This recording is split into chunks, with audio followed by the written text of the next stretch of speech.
I am Sandra, 35 years old, and until last month, I thought I knew what betrayal looked like. For 10 years, I tried to be the perfect wife to Austin and the ideal daughter-in-law to his family. I baked Lucas his favorite chocolate chip cookies every Sunday. I attended charity events with Haley, smiling through her backhanded compliments. I even tolerated Galia and her constant passive-aggressive remarks about my career. But none of that mattered when my sister-in-law slammed those photographs on the family dinner table last Tuesday night. My blood froze as Austin refused to meet my eyes. 10 years of trying to belong to this family shattered in seconds as I slowly reached for my purse, my fingers trembling. They had no idea what I was about to unleash. Before I continue this story, let me know where you are watching from in the comments. Hit that like and subscribe button if you have ever had to deal with manipulative in-laws. Trust me, you will want to see how this ends. Growing up in Portland, Oregon, I had what most people would call a normal middle-class childhood. My parents owned a small accounting firm, and we lived comfortably in the quiet neighborhood with tree-lined streets. I excelled in school, particularly in mathematics and business studies, which eventually led me to pursue marketing and finance in college. The University of Oregon gave me the education, but my internships at several Seattle-based companies gave me the real-world experience that shaped my career trajectory. I met Austin at a professional networking event in Denver 8 years ago.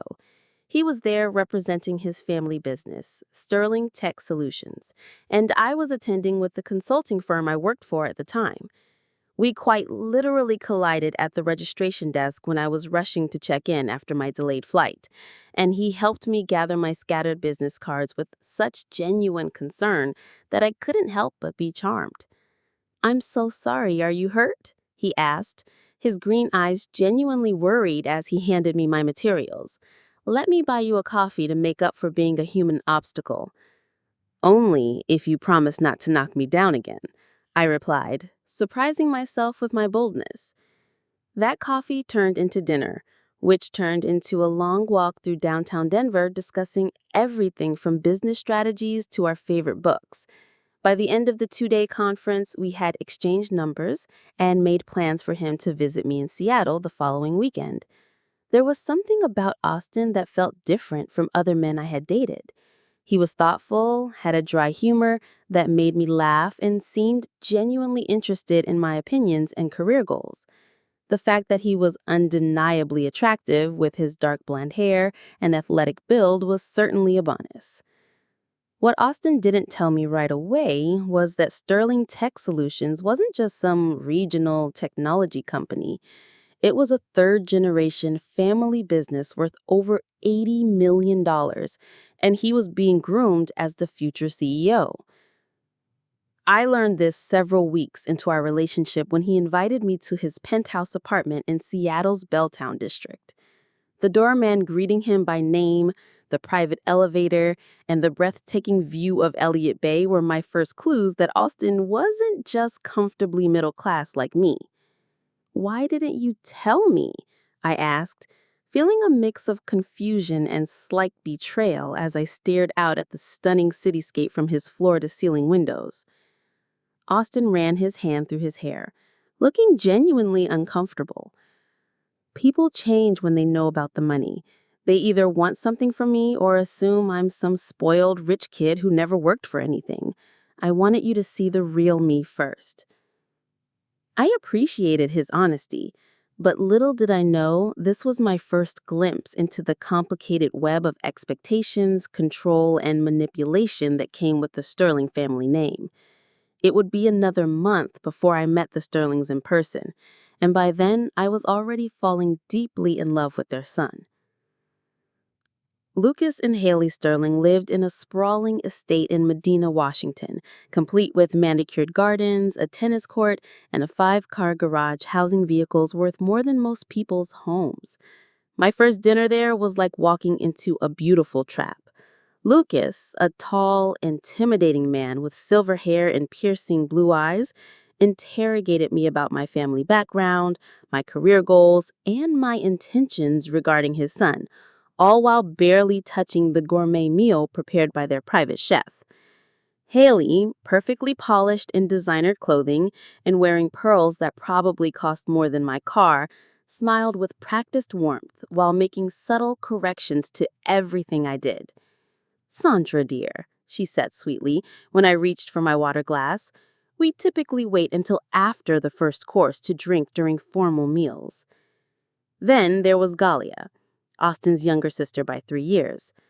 Where Austin had inherited his father's height and his mother's warm coloring, Galia was petite with calculating blue eyes that seemed to assess my worth like an appraiser examining a questionable antique.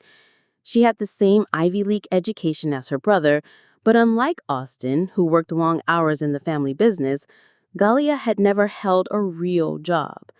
Instead, she managed the family's charitable foundation and social calendar, positions that gave her influence without requiring any real accountability. "So you work in consulting?" she asked, making it sound like I sold used cars in a parking lot. "How interesting.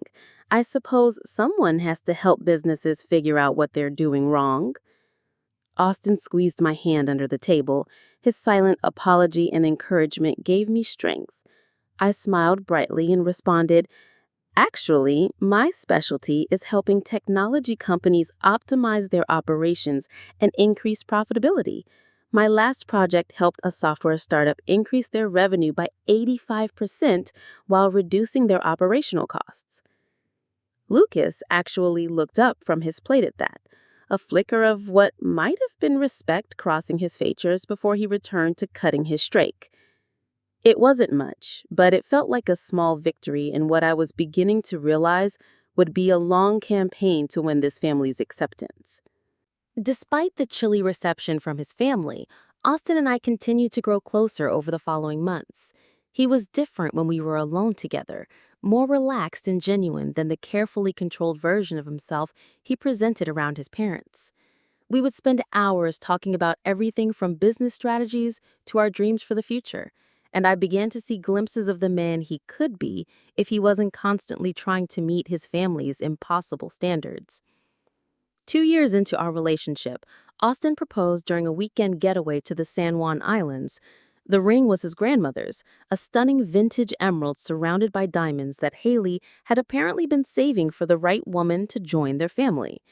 I chose to interpret this as acceptance rather than a transaction, though looking back, I should have paid more attention to the way she emphasized the word worthy when she told me about the ring's history. Our wedding plans quickly spiraled beyond anything I had envisioned. What started as my dream of an intimate ceremony for 50 guests on a beach somewhere transformed under Haley's supervision into a 300-person spectacle at the Fairmont Olympic Hotel, with a 12-piece orchestra and 7-course dinner. Austin assured me his parents wanted to give us this gift, and I reluctantly agreed, not wanting to seem ungrateful for their generosity. "Just let Mom handle the details," Austin suggested when I expressed concern about the growing expense and complexity. "It makes her happy, and honestly, it's easier than arguing with her about every decision." This became a pattern in our marriage that I failed to recognize as problematic until it was almost too late. Whenever there was conflict between what I wanted and what his family expected, Austin would default to keeping his parents happy rather than standing with me.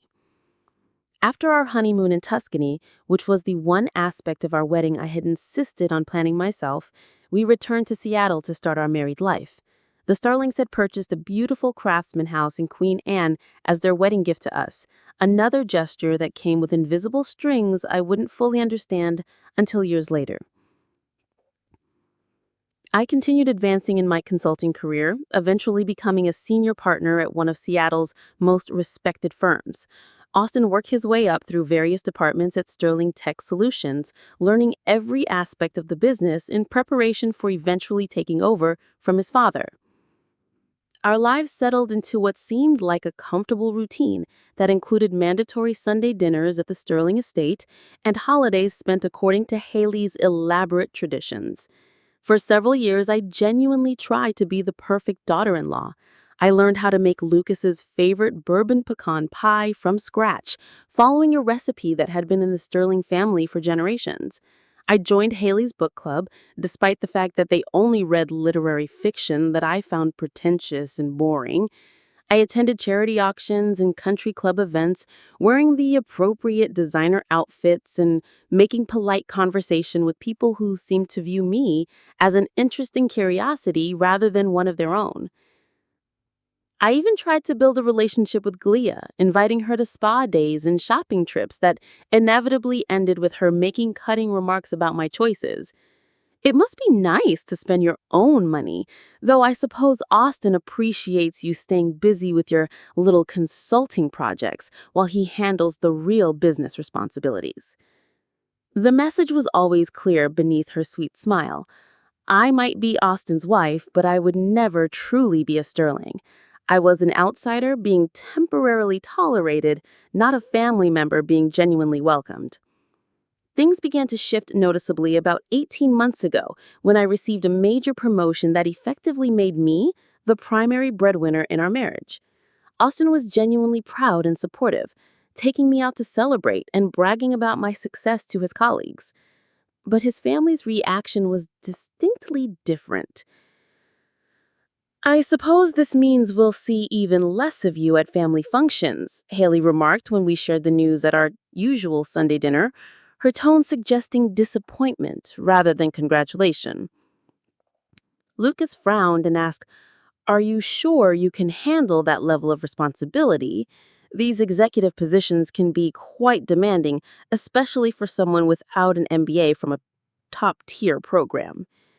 Glia simply smirked and wondered aloud if my new salary came with a styling budget, since presentation becomes so much more important when you're representing a company at that level.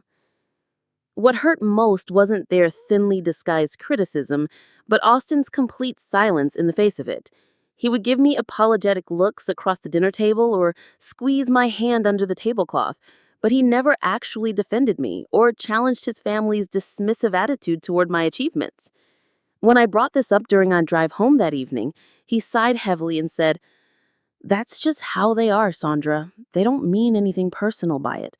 They're just protective of family time and traditions." But I knew they meant exactly what they were implying, and the subtle hostility was about to escalate into something far more dangerous. The first serious warning sign appeared on my 34th birthday last year. I had specifically requested a quiet dinner at home with just Austin, maybe ordering takeout from our favorite Thai restaurant and watching a movie together. Instead, I arrived home from a long day at work to find our house transformed into an elaborate cocktail party venue with complete catered appetizers and professional floral arrangements.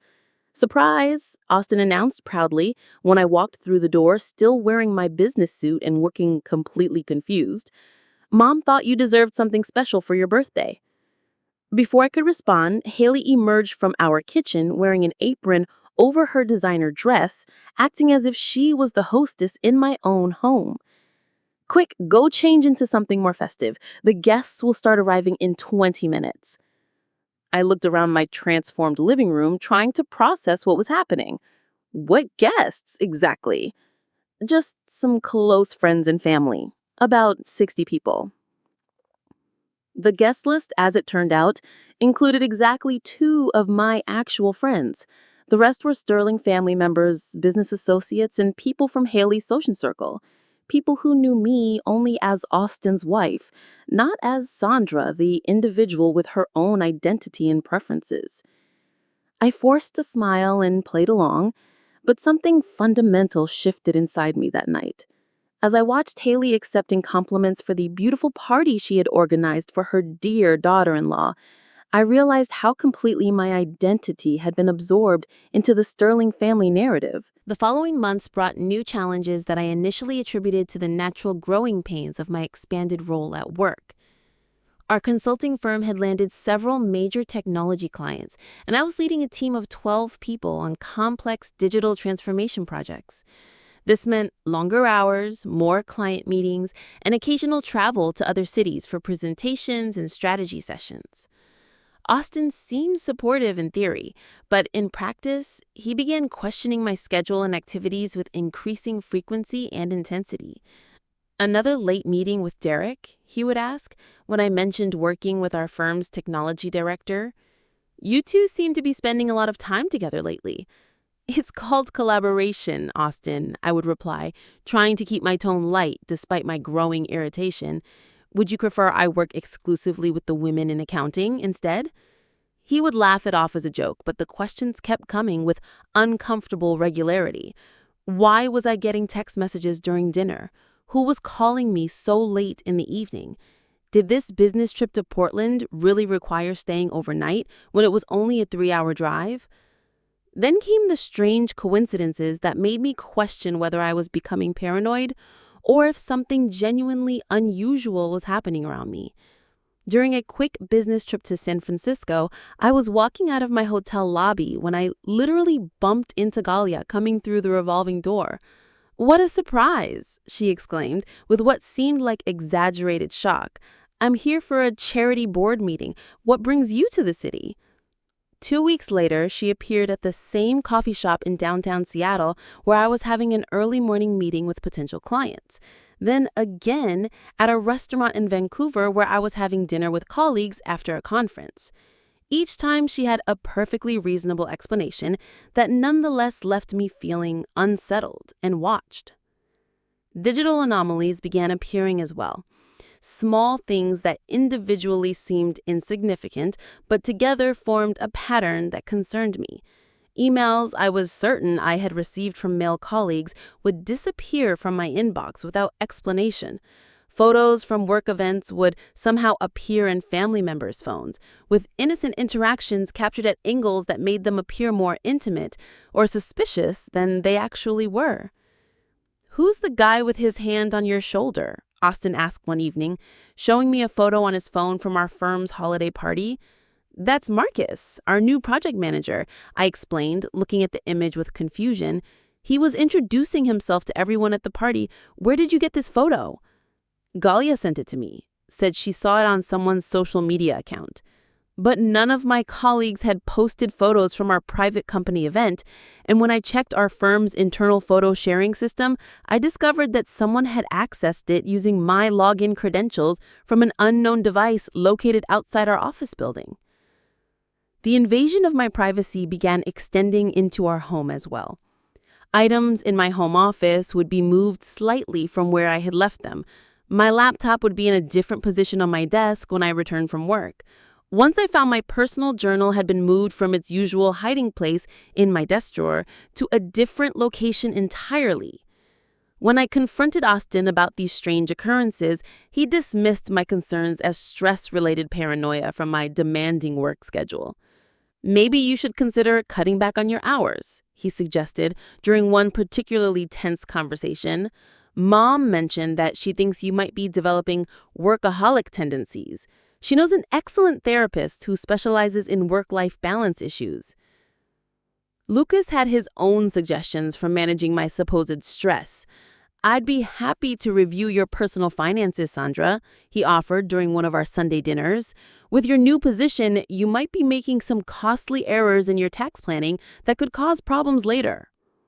The monitoring became increasingly blatant and intrusive.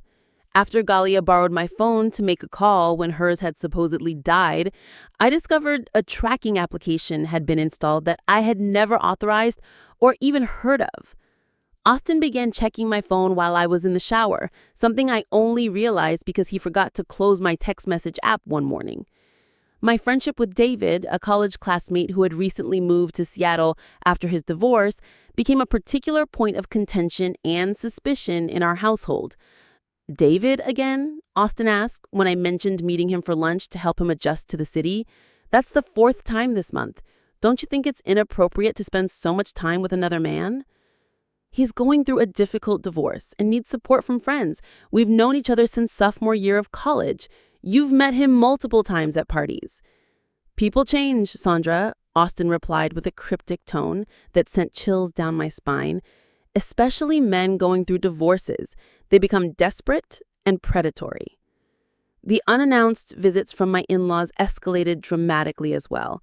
I had started working from home 1 day per week to focus on strategic planning without office interruptions, and somehow that day became the Sterling family's favorite time to just drop by our house.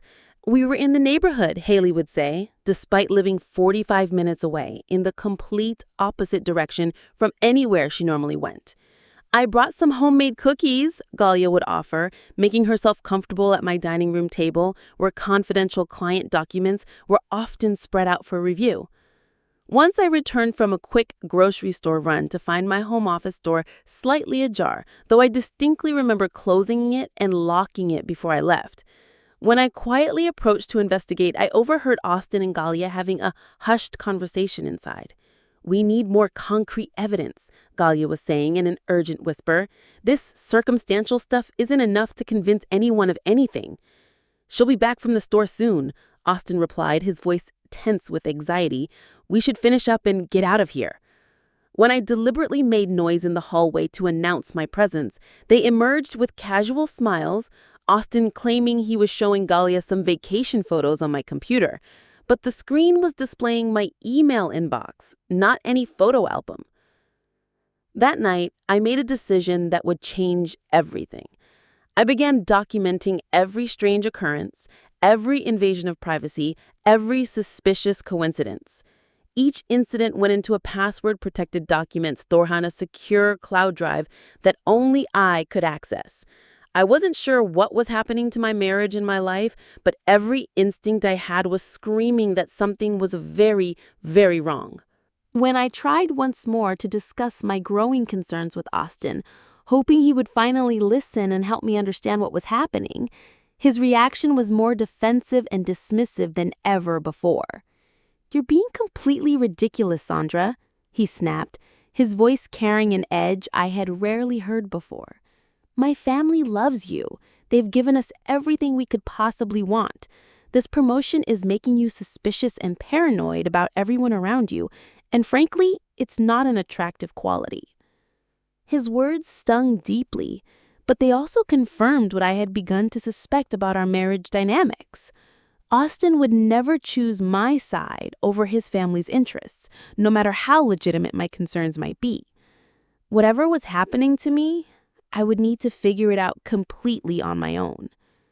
The following week, I met my friend Celise for lunch at a quiet restaurant downtown, far from anywhere the Sterling family might accidentally encounter us. Unlike the friends I had gradually lost touch with after marrying into the Sterling social orbit, Celise had remained stubbornly present in my life, despite the family's obvious disapproval of her.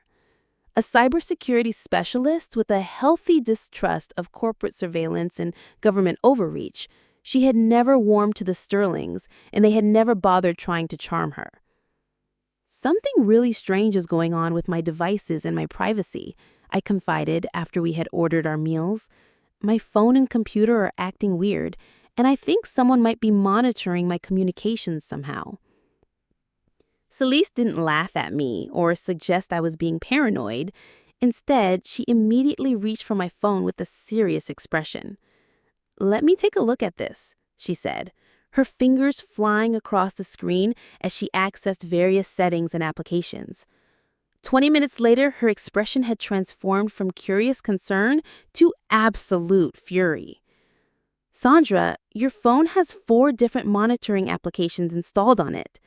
2 of them are commercial spyware programs that helicopter parents use to track their teenage children.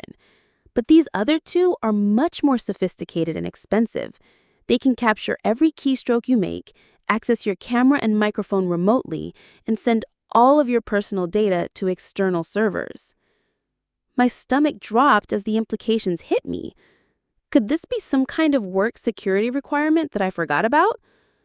"Not unless your consulting firm routinely violates federal privacy laws and commits felonies," she replied, looking up at me with deadly seriousness. "Someone is conducting comprehensive surveillance on you, Sandra.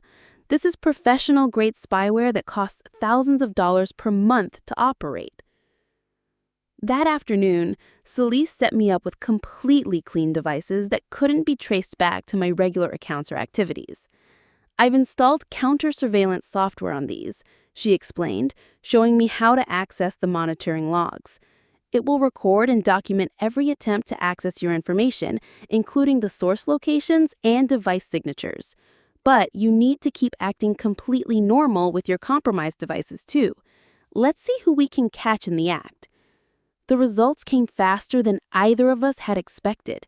Within just 3 days, the surveillance logs showed multiple unauthorized access attempts from IP addresses registered to the Sterling family estate, Galia's downtown apartment, and most devastatingly of all, devices that were registered directly to Austin. But why would my husband and his family go to such elaborate and expensive lengths to spy on me so comprehensively? What possible motivation could they have for this level of surveillance and deception? The answer came the following week through careful investigation and some strategic reconnaissance. Using a shopping trip as cover, I followed Galia from her favorite boutique in Bellevue to a nondescript office building in Seattle's Pioneer Square district. Through the street-level window, I watched her meet with a middle-aged man in an ill-fitting suit, his receding hairline and bulky frame giving him the unmistakable appearance of a former police officer turned private investigator. I discreetly photographed their meeting with my clean phone, then used facial recognition software that Celise had helped me access to identify the man. James Morrison, private investigator, former Seattle Police Department detective. His business specialization wasn't publicly listed, but his office address matched several payments I discovered when I carefully searched through our joint banking account records using Austin's login information. Austin had been paying Morrison $3,000 per month for the past 4 months, with the payments disguised as consulting services in our financial records. While Austin was working late at the office that evening, I conducted a thorough investigation into the Sterling family's recent business activities and financial situation. Public records revealed that Sterling Tech Solutions had posted significant losses for the past 3 consecutive quarters. Nothing catastrophic enough to threaten the company's survival, but certainly enough to concern investors and creditors. More interesting was what I discovered buried in old business journalism archives and legal documents. Lucas's father had established a complex trust fund that would transfer controlling interest in Sterling Tech Solutions to Austin on his 40th birthday, which was now just 7 months away. The trust was worth approximately $60 million and represented the family's primary source of wealth and influence. The final piece of this elaborate puzzle clicked into place when I carefully reviewed our prenuptial agreement, a document that I signed with minimal negotiation nearly 8 years ago, trusting Austin's assurances that it was just a formality to protect both of our interests. Buried in the legal language of Section 15 was a clause stating that in the event of adultery or infidelity on my part, I would forfeit all claims to marital assets and property acquired during our marriage.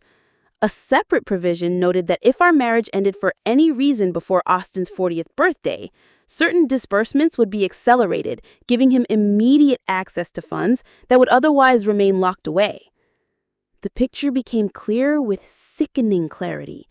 If I could be proven unfaithful to my marriage vows, Austin would gain immediate control of his inheritance trust, solving the company's financial problems while completely eliminating me from any claim to the wealth I had spent 8 years helping to build and protect. My husband and his family weren't just spying on me, they were actively trying to frame me for adultery. With Celise's expert help, I launched my own comprehensive counter-surveillance operation that would make their amateur efforts look pathetic in comparison. Every business meeting I attended now included multiple witnesses and time-stamped photographic evidence of my whereabouts and activities. Hidden cameras that Celise installed throughout my home office caught Galia red-handed searching through my desk drawers and filing cabinets when she thought I was out running errands. Voice-activated recording devices captured absolutely damning conversations between Haley and Lucas discussing their plan to save Austin from that woman before she destroys everything our family has built. Most incriminating of all were the files I discovered on Galia's personal cloud storage account when Celise helped me access it remotely using techniques I decided not to ask too many questions about. The folder contained dozens of photographs of me with male colleagues, clients, and friends, all taken without my knowledge or consent, all carefully edited and cropped to appear suspicious or inappropriate. In one manipulated image, a group photo of 8 people from our company retreat had been cropped down to just me and Marcus standing close together, with everyone else digitally removed. In another doctored photo, a friendly goodbye hug with my cousin visiting from Portland had been captured from a misleading angle and enhanced to look intimate and romantic. I quietly consulted with a family law attorney, presenting all the evidence I had methodically gathered over the past several weeks. "They're definitely building a case for adultery," she confirmed, after reviewing my documentation. "It wouldn't hold up in actual court proceedings, but it would certainly be enough to pressure you into accepting a disadvantageous divorce settlement if your husband confronted you with this so-called evidence." "What should I do?" I asked, still struggling to process the magnitude of the betrayal I was uncovering. "Continue documenting everything they do. Keep gathering evidence of their deception and manipulation. Then decide how you want the situation to end. Do you want to try to save your marriage, or are you prepared for it to be completely over?" I honestly didn't know the answer to that question. The Austin I thought I had married and loved would never participate in something so calculating and cruel. But the evidence of his direct involvement was absolutely undeniable at this point. All I knew with complete certainty was that I would not be the victim in whatever elaborate scheme the Sterling family had constructed around me. So I waited, watched, and prepared for the inevitable confrontation that I knew was coming soon.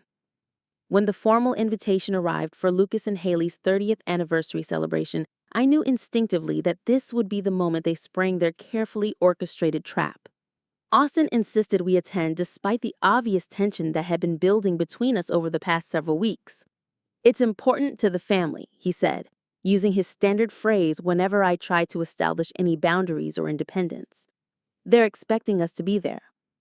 For once in our marriage, I agreed without any argument or resistance whatsoever. "Of course we'll attend," I replied, with a smile that didn't reach my eyes. I wouldn't dream of missing such an important family milestone.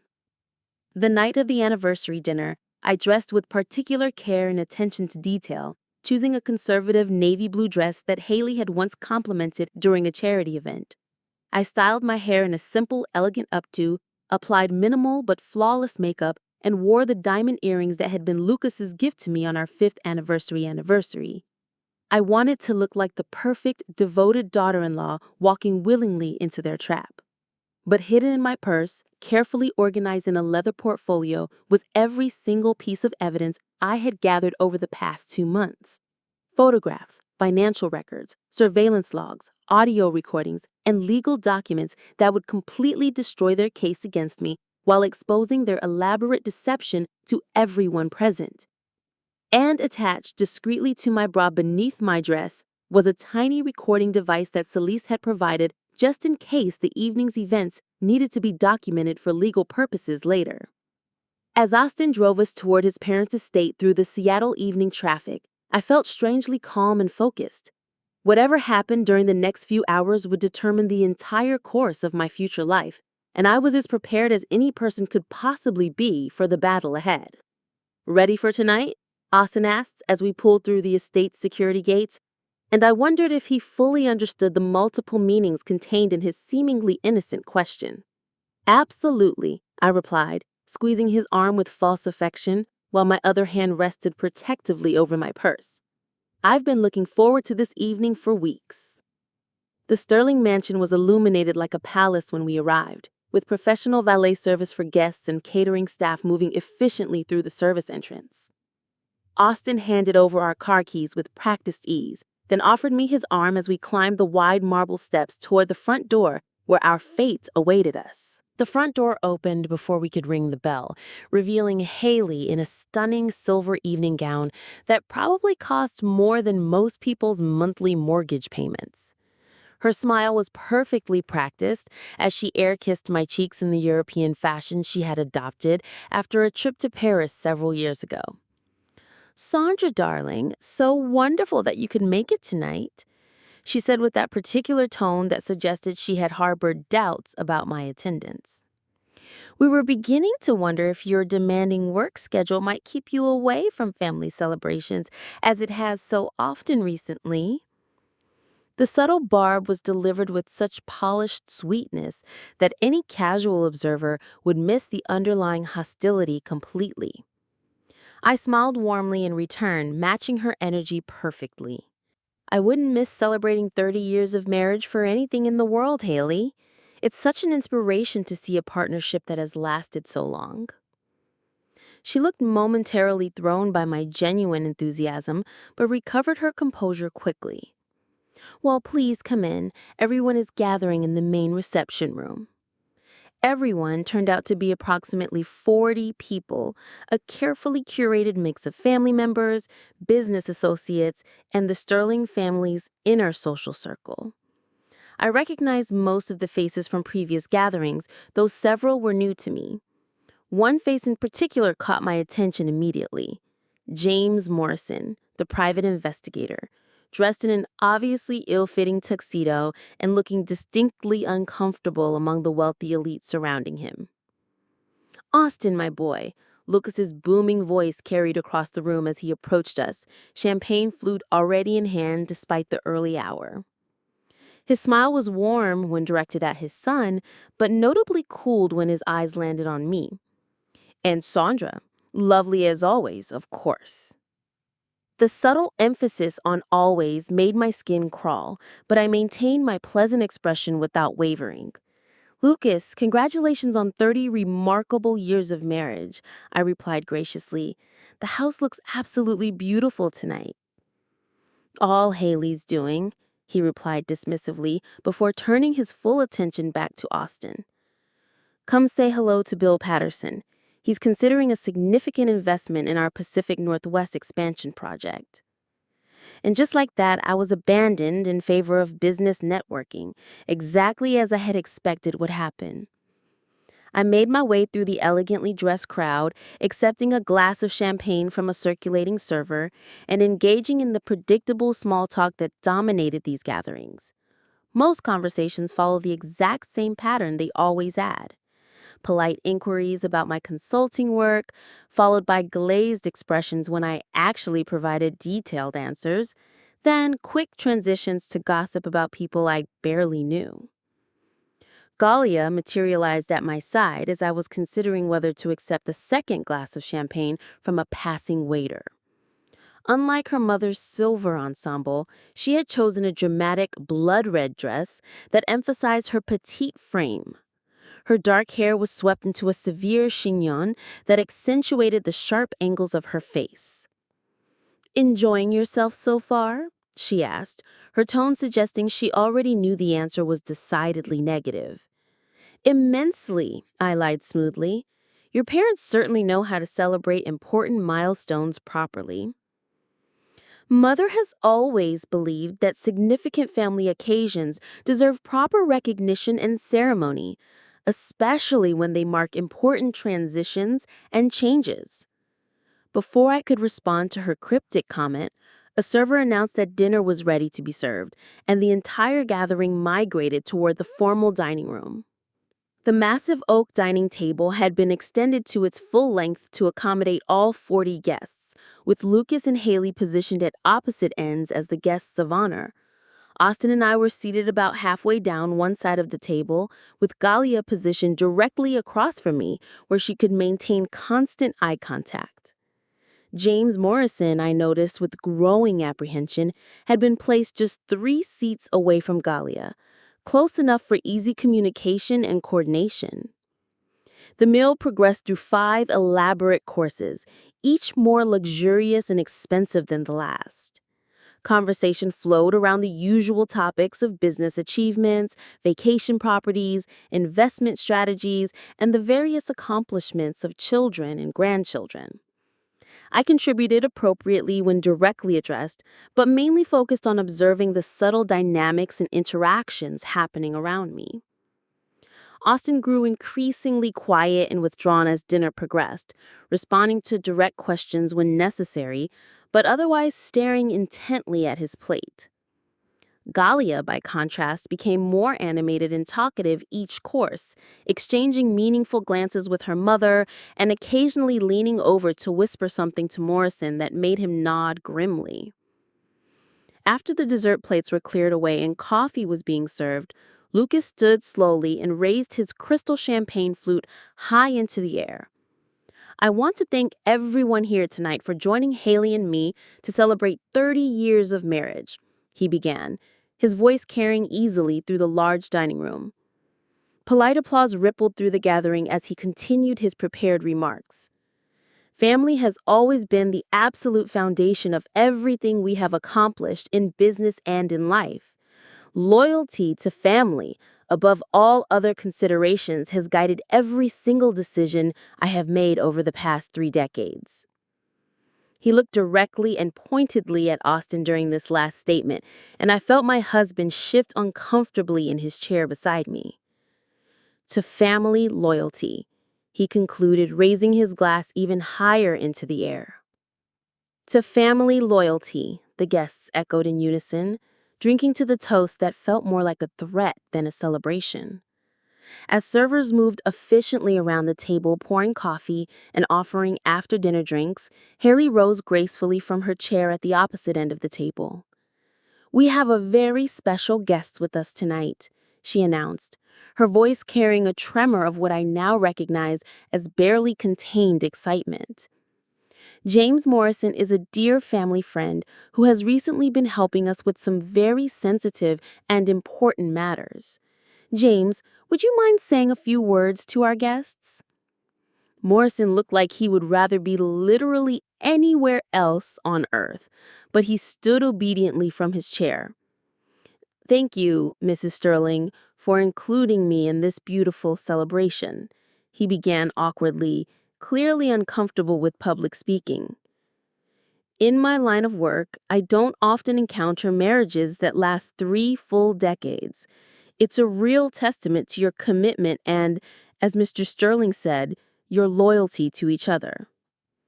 The word loyalty seemed to hang in the air like a curse, loaded with implications that only a few people in the room fully understood. I felt Austin tense noticeably beside me, his hands clenched tightly in his lap. "Speaking of commitment and loyalty," Galia interjected smoothly as Morrison resumed his seat, her voice cutting through the room like a blade, "I believe we need to address something extremely important before this evening concludes." The dining room fell into an expectant hush as she reached beneath her chair and produced a manila folder that had clearly been placed there in advance. My heart began racing with anticipation, but I kept my expression completely neutral and composed.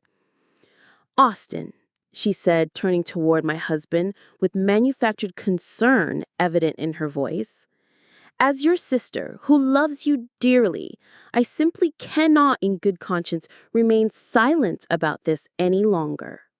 Galia slammed the manila folder onto the polished table with dramatic force that made several guests jump in their seats, then flipped it open with theatrical flair. Inside were dozens of photographs, which she began spreading across the white tablecloth one by one like a dealer distributing playing cards. "Your precious wife with other men," she hissed, her eyes gleaming with triumphant satisfaction as each image landed with the weight of an accusation. The photos showed me laughing with Derek over a business lunch, hugging my cousin outside his hotel during his Seattle visit, entering conference rooms with male colleagues, walking with David through downtown after meeting for coffee, all perfectly innocent moments from my daily life, all carefully framed and edited to appear suspicious and inappropriate. "We hired Mr. Morrison when we became genuinely concerned about Sandra's increasingly suspicious and secretive behavior," Galia continued, playing expertly to her captive audience of 40 shocked dinner guests. "The unexplained late nights, the mysterious business trips, the constant texting and phone calls with men who are not her husband." Audible gasps rippled through the room as the implications of her accusations sunk in. Austin sat frozen beside me, his face drained of all color, still refusing to meet my eyes. "How could you do this to our son?" Haley asked, her voice trembling with what I now recognized as carefully rehearsed emotion rather than genuine hurt. "After everything we have done for you, the way we welcomed you into our family, provided for you, supported your career ambitions." Lucas shook his head with grave disappointment, his performance equally polished. "I have always had reservations about your character, Sandra. A woman so obsessively focused on her own career advancement rarely possesses the moral foundation necessary for true family commitment and loyalty." The combined weight of their coordinated condemnation pressed down on me as 40 pairs of eyes stared in judgment and shock. Austin remained completely silent, his betrayal somehow more painful than all the others combined, because I had held on to hope that he might defend me when the moment came. I felt my hands beginning to tremble as I slowly reached for my purse, but it was not fear causing the tremors coursing through my body. It was pure, concentrated fury unlike anything I had ever experienced before. The dining room had fallen into absolute silence, all attention focused entirely on me as I carefully removed my leather portfolio and placed it on the table, smoothing my hand over its surface before looking up to meet Goliah's triumphant gaze directly.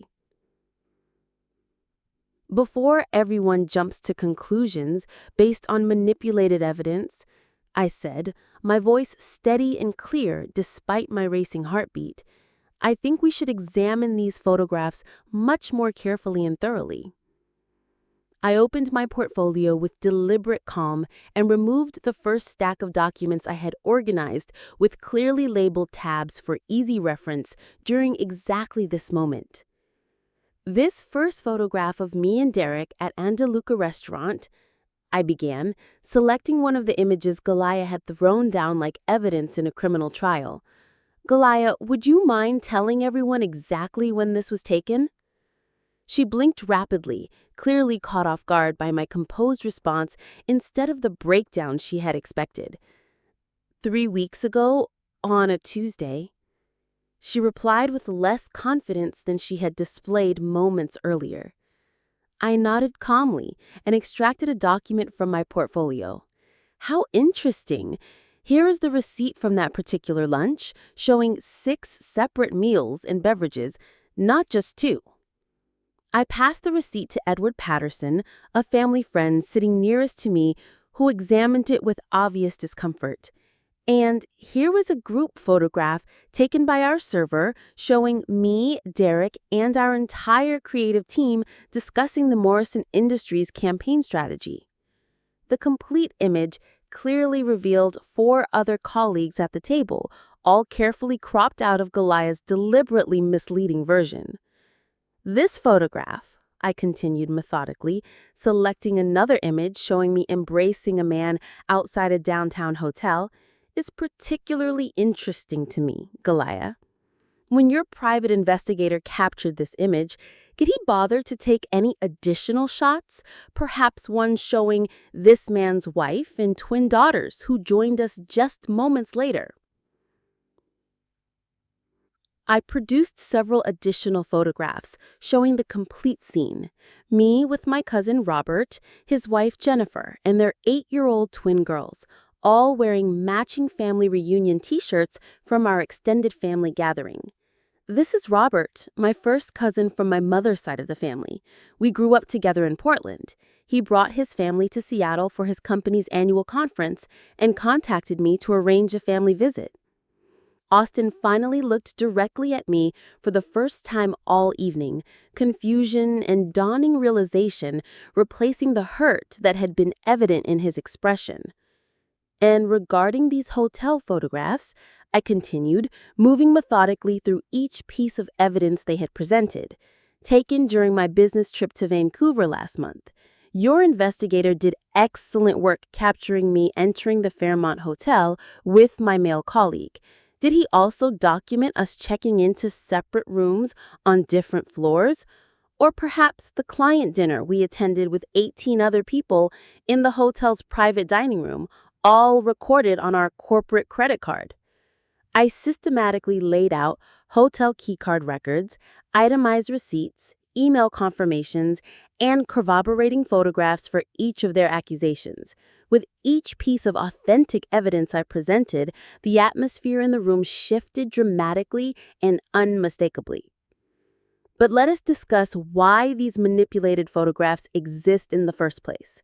For the past several months, I have felt constantly watched, monitored, and surveilled. My privacy has been invaded in ways that made me question my own sanity and judgment. I turned to face Austin directly. When I tried repeatedly to tell you something was very wrong, you dismissed my concerns as work-related paranoia. You called me ridiculous and told me your family would never do anything to harm me or our marriage. His face had progressed from pale to completely ashen as the full scope of what was happening became clear. So I started investigating these strange occurrences on my own. With help from my friend Celise, who works in cybersecurity, I discovered sophisticated spyware installed on all my personal devices. Spyware that was traced directly back to IP addresses registered to this house, Goliath's apartment, and most surprisingly of all, devices registered to you, Austin.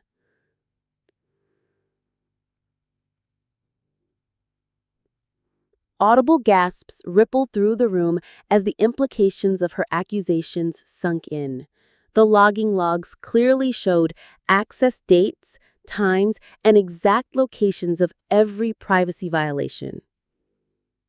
I became curious about Mr. Morrison here, I continued, nodding toward the private investigator who was now staring fixedly at his untouched coffee cup. So I conducted some investigation of my own.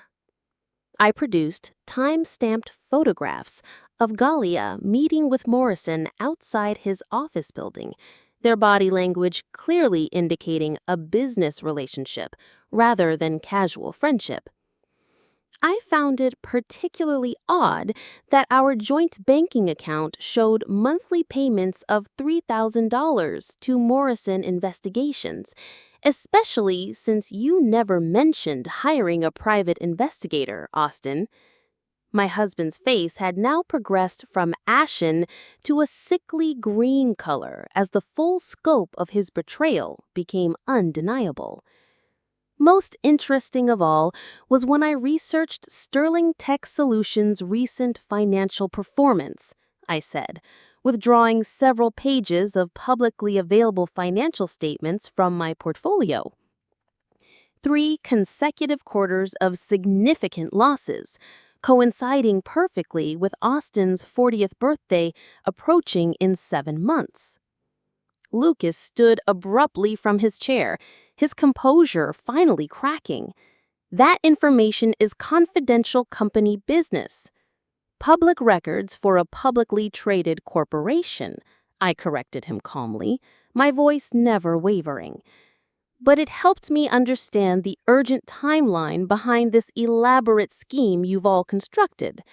I extracted the most damaging documents from my collection and held them up for everyone to see.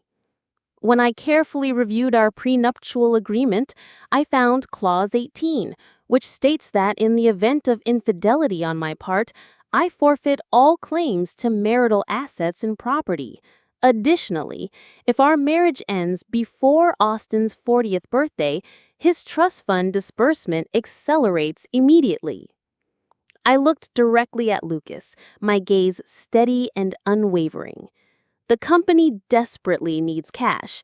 Austin's $60 million trust would provide it, but only if I'm completely removed from the picture before his birthday. Hence, this elaborate setup to frame me for adultery. The dining room had gone deathly quiet.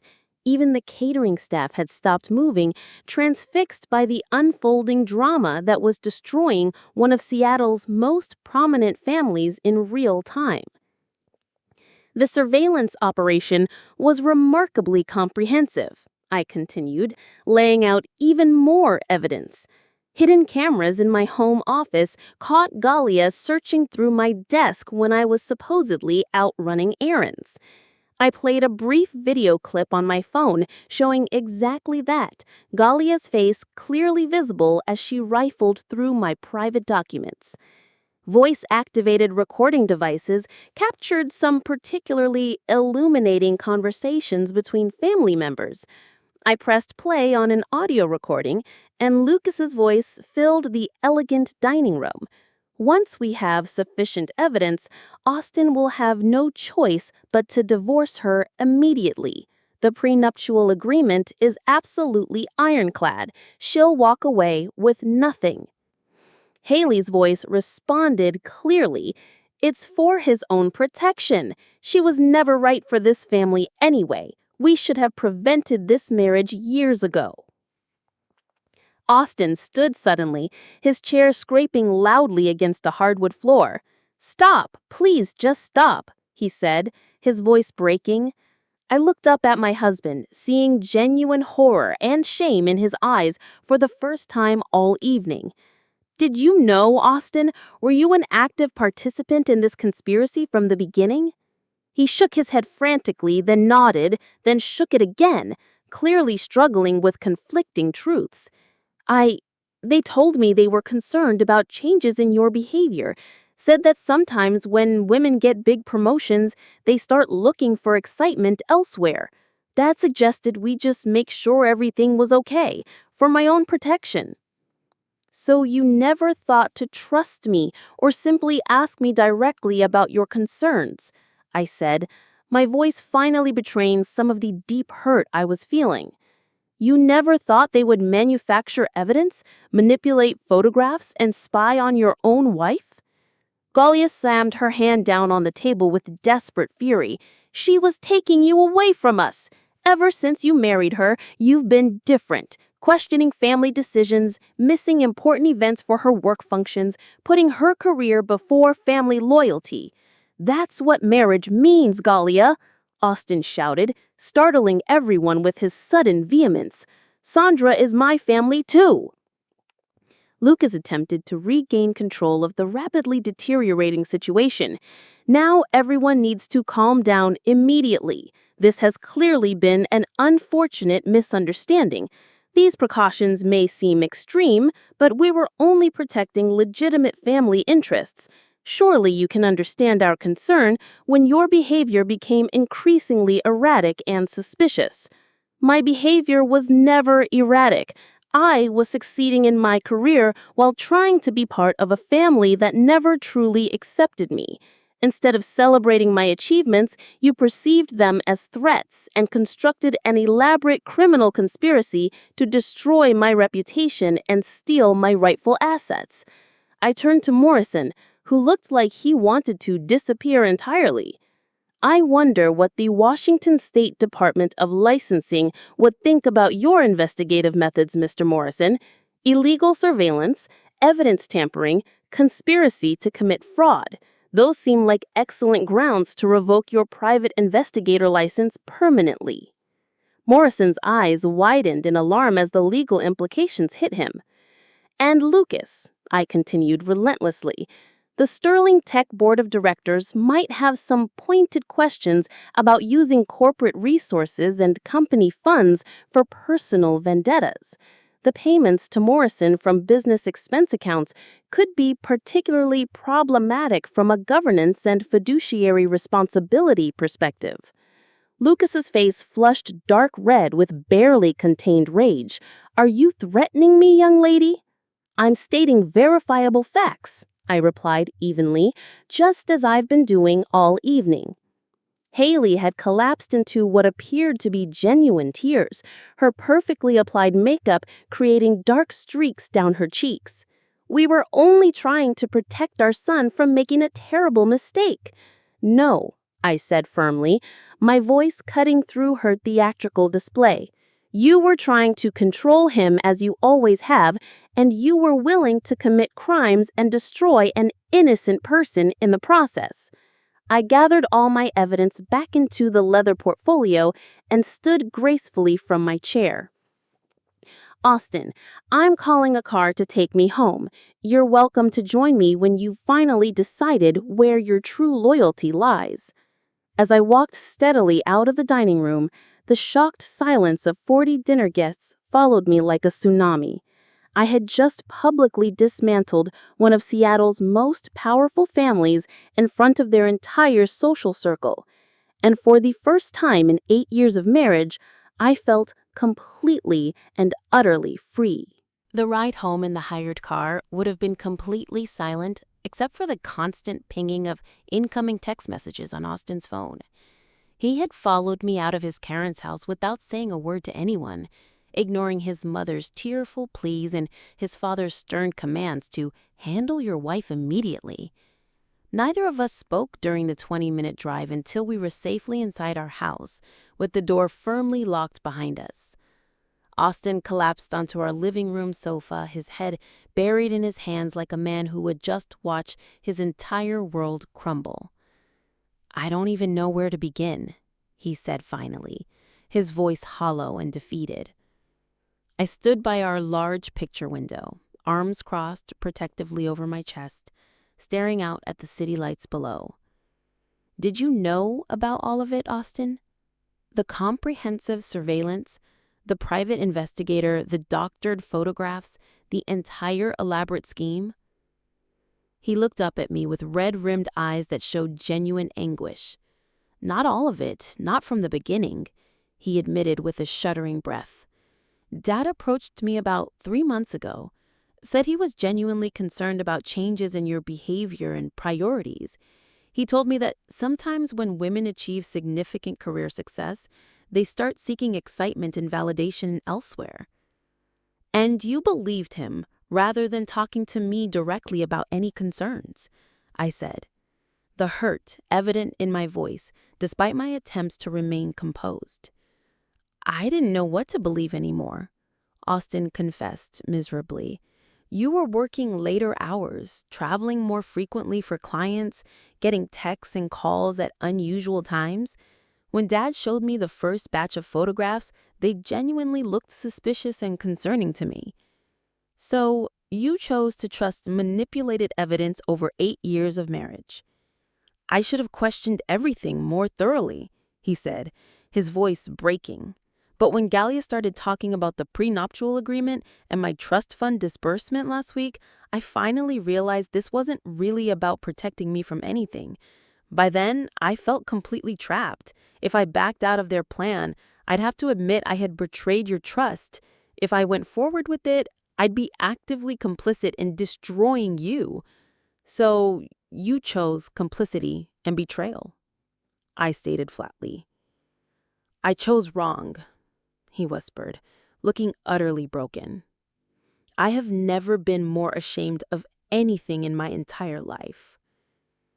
We talked until nearly dawn, painful truths swirling out between us like poison being drained from infected wounds. Austin admitted he had never truly separated himself emotionally from his family's control and expectations. I acknowledged that I had suppressed years of resentment about their treatment of me in order to keep peace in our marriage. We both recognized that we had failed to build a partnership strong enough to withstand external manipulation and pressure. Around 5 a.m, Austin's phone rang for the 6th time. It was Gallia calling repeatedly, growing more desperate with each attempt. He finally answered, putting the call on speaker so I could hear everything. You need to control your wife immediately, she hissed without any preamble. Do you have any idea of the damage she's caused tonight? The Pattersons left during dessert. The Hendersons were asking pointed questions about family stability. Everyone is talking about what happened. Let them talk, Austin replied, his voice stronger than it had been all night. Maybe people will think twice before trying to destroy someone's reputation and steal their assets. She's turned you completely against your own family," Gallia said, her voice cracking with desperation. "Can't you see that's exactly what she wanted all along?" "No, Gallia," Austin said firmly. "You, Mom, and Dad turned me against Sandra through lies, manipulation, and criminal behavior. You made me doubt the one person who has consistently supported and believed in me, even when I didn't deserve it. We were trying to protect you from making a terrible mistake. You were trying to control me and steal from my wife," Austin countered, using my earlier words. "And I enabled it because confronting you was more difficult than betraying the person I promised to love and protect. That ends right now." He ended the call without waiting for her response, then immediately turned off his phone. The next morning brought a call from Lucas's attorney, offering a substantial financial settlement if I would sign comprehensive confidentiality agreements regarding the events at the anniversary dinner. Austin refused on both our behalf without even consulting me, his first genuine act of independence from his family in our entire relationship. "I'm taking an extended leave of absence from Sterling Tech," he announced after ending the call with the lawyer. "I need time to figure out what I actually want from my life, separate from what they've always expected and demanded from me." We met with our own attorney that afternoon to discuss potential legal actions against Morrison and the entire Sterling family. While we had solid grounds for multiple lawsuits on various fronts, our lawyer warned that prolonged public litigation would extend the pain and humiliation for everyone involved. "Let's start with formal cease and desist orders regarding all surveillance and investigative activities," she suggested pragmatically. "We can always escalate to criminal charges and civil suits if they don't comply immediately." Word of the anniversary dinner confrontation spread rapidly through Seattle's interconnected social and business networks. Austin's cousin Michael called to express his complete support, admitting he had always found Lucas and Haley's controlling behavior disturbing and inappropriate. Austin's aunt Patricia, Lucas's younger sister, reached out next with enthusiasm. "I've been waiting 20 years for someone to finally stand up to my domineering brother," she told me over coffee at a neutral location downtown. "He's always used money and family obligations to manipulate everyone around him. What you did was long overdue and absolutely necessary." Other family members and friends chose sides, creating permanent divisions within what had previously been a unified Sterling family structure. Some believed I had humiliated the family patriarchs and deserved condemnation for my public rebellion. Others saw the evening's events as the inevitable result of years of psychological abuse and financial manipulation. A week after the disastrous dinner, Haley appeared unexpectedly at our front door while Austin was out for his daily run to clear his head and process his emotions. "May I please come in?" she asked, looking smaller and more fragile than I had ever seen her before. Gone were the designer clothes and perfect makeup, replaced by a simple sweater and minimal cosmetics that revealed her actual age. I hesitated for a long moment, then stepped aside to let her enter our home. "I owe you a sincere apology," she said once we were seated in our living room. "Though I seriously doubt any apology could ever be sufficient for what we put you through." "Why?" I asked, simply, genuinely curious about her motivations. "Why go to such extreme lengths to destroy me?" Haley stared down at her hands, clasped tightly in her lap. "I told myself it was to protect Austin and preserve the family legacy, but the truth is far less noble than that." She looked up with tears in her eyes. "I was jealous of your independence, your career success, your ability to be your own person, all things I sacrificed to become the perfect Sterling family wife." "Those were your choices," I pointed out. "No one forced you to give up your identity." "Didn't they?" she asked with bitter irony. You have no idea the pressure Lucas put on me when we were first married, to quit my teaching job, to focus exclusively on being his wife and the children's mother, to become the ideal Sterling family hostess and social representative. We talked for nearly 2 hours, not resolving anything permanently, but at least beginning to understand the complex dynamics that had led to this crisis. As she prepared to leave, Helly turned back with a warning. Lucas will never apologize for any of this, she told me seriously. In his mind, everything he does is completely justified if it benefits the family business and protects our financial interests. And Galia? I asked. Ugh. Galia has never developed any identity separate from being a Sterling. Your independence and success threatened her entire sense of self-worth and purpose. When Austin returned from his run and I told him about his mother's unexpected visit, he seemed cautiously optimistic about the possibility of eventual reconciliation. "It's more than I expected, honestly," he said, still processing everything that had happened. "At least she's willing to acknowledge some responsibility." The following day, Austin met with Galia at her insistent request. He returned home looking emotionally drained, but somewhat relieved by their conversation. "She actually cried," he reported, sounding surprised by this display of genuine emotion. "Said she never intended for things to escalate so far beyond their original plan. She admitted she was jealous of our relationship and resentful of your close bond with me. Apparently, Dad convinced her that if she helped save me from your influence, she would finally earn his complete approval and respect." "Do you believe her remorse is genuine?" I asked. Austin considered the question carefully before responding. "I believe she believes it's genuine. Galia has always been desperately seeking Dad's approval in ways I never was, which made her particularly vulnerable to his manipulation and control. Over the following weeks, we established firm, non-negotiable boundaries with the entire Sterling family. Austin began intensive individual therapy to address the emotional enmeshment patterns that had shaped his relationships since childhood. I supported his healing journey while working through my own feelings of betrayal, anger, and profound disappointment. We decided to sell our house in Queen Anne, wanting a completely fresh start in a home without Lucas and Haley's financial influence embedded in every room. Austin accepted a senior consulting position with a manufacturing firm outside the Sterling business network, earning significantly less money but experiencing a freedom and autonomy he had never known before.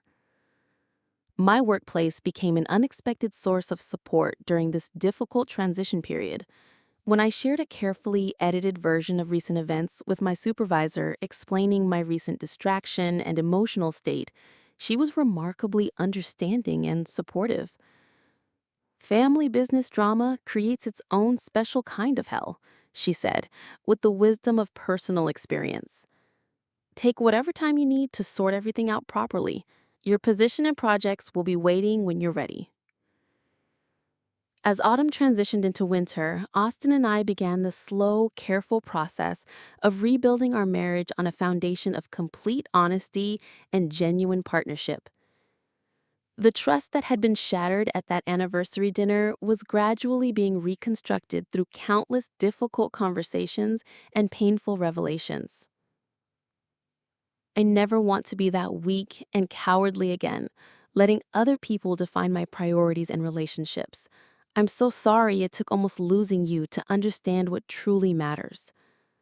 We both made serious mistakes, I acknowledged honestly. I ignored obvious warning signs for years because confronting them felt too uncomfortable and risky. I allowed myself to be diminished and controlled to avoid conflict. The first holiday season, independent from Sterling family traditions, felt both liberating and strange. Instead of the formal Christmas Eve dinner at the mansion, we volunteered together at a local shelter, then spent a quiet evening at home. For New Year's, we flew to Costa Rica with 2 couples from my firm, enjoying complete anonymity and tropical sunshine instead of Lucas's annual black tie gala celebration. It wasn't perfect, and there were still moments of doubt, flashes of lingering anger, and trust issues that required ongoing attention. But for the first time since our wedding day, I felt like Austin and I were truly equal partners facing the world together instead of constantly navigating around his family's unreasonable expectations and demands. 1 year after the anniversary dinner that changed everything, Austin and I stood in the kitchen of our new home, a beautifully renovated farmhouse in Washington's wine country, just 2 hours from Seattle, but worlds away from our former life of family manipulation and control. "Happy anniversary," Austin said, handing me a steaming mug of coffee and kissing my forehead gently. Not our wedding anniversary, but the anniversary of the night we finally broke free from toxic family dynamics and began building an authentic partnership based on mutual respect. "Hard to believe it's been a full year," I replied, leaning against our kitchen counter and gazing out at the vineyard view. "Sometimes it feels like a lifetime ago, other times like it happened yesterday." Austin nodded, understanding exactly what I meant.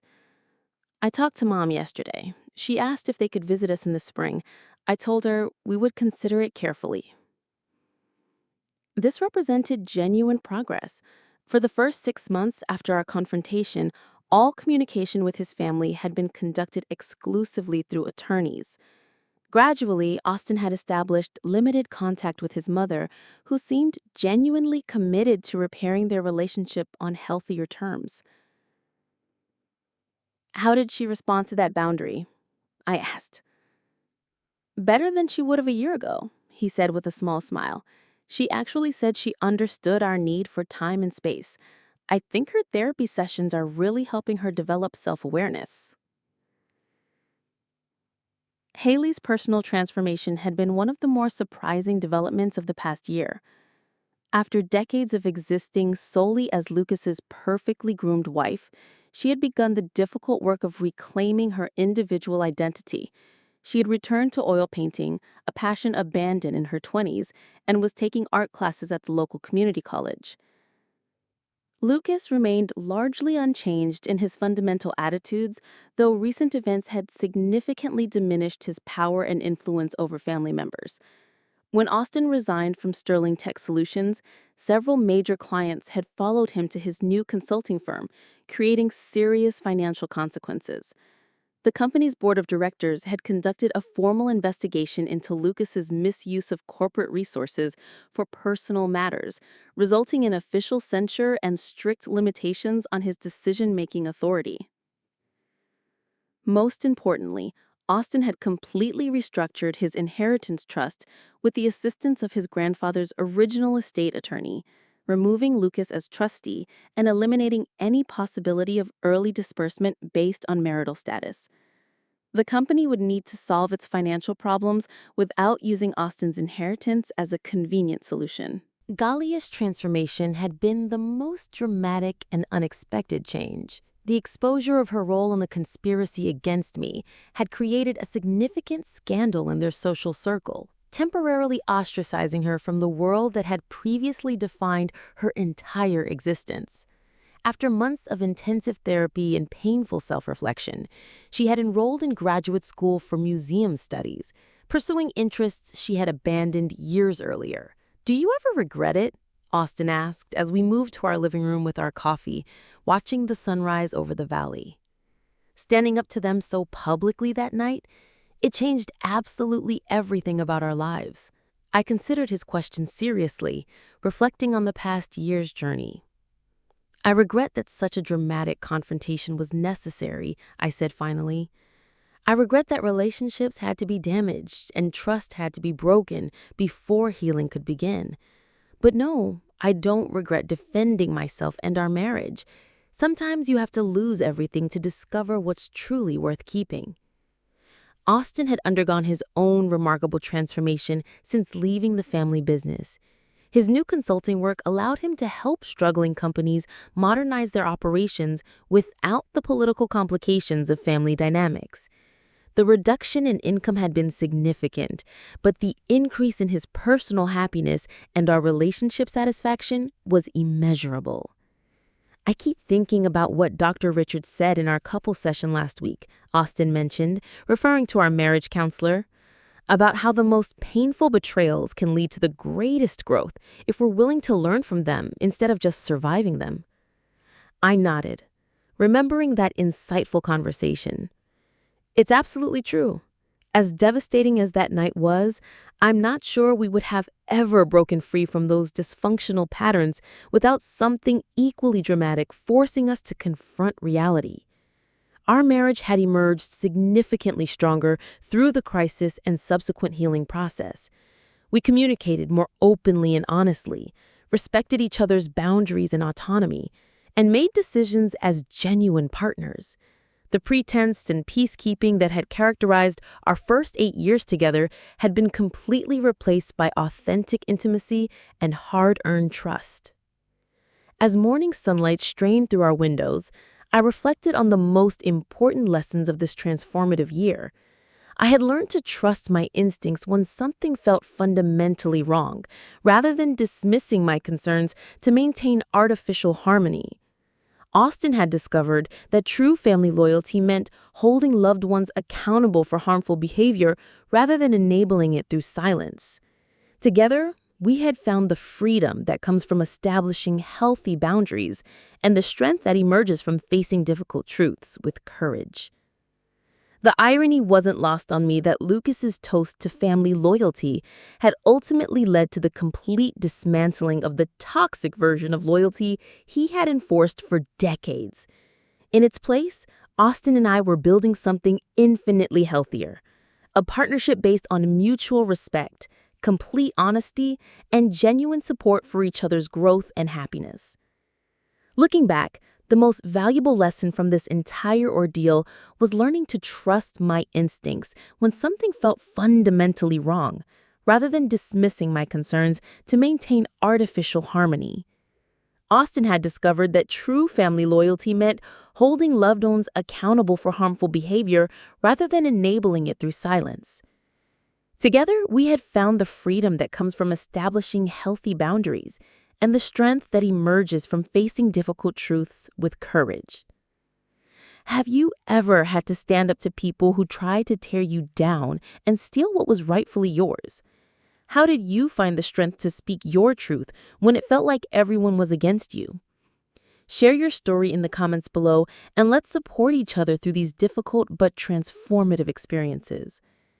If this tale of betrayal, courage, and redemption resonated with you, please hit that like button and subscribe to hear more stories of finding strength through adversity and emerging victorious from life's greatest challenges. Remember, sometimes the people who try to dim your light are simply afraid of how brightly you shine when you embrace your authentic power.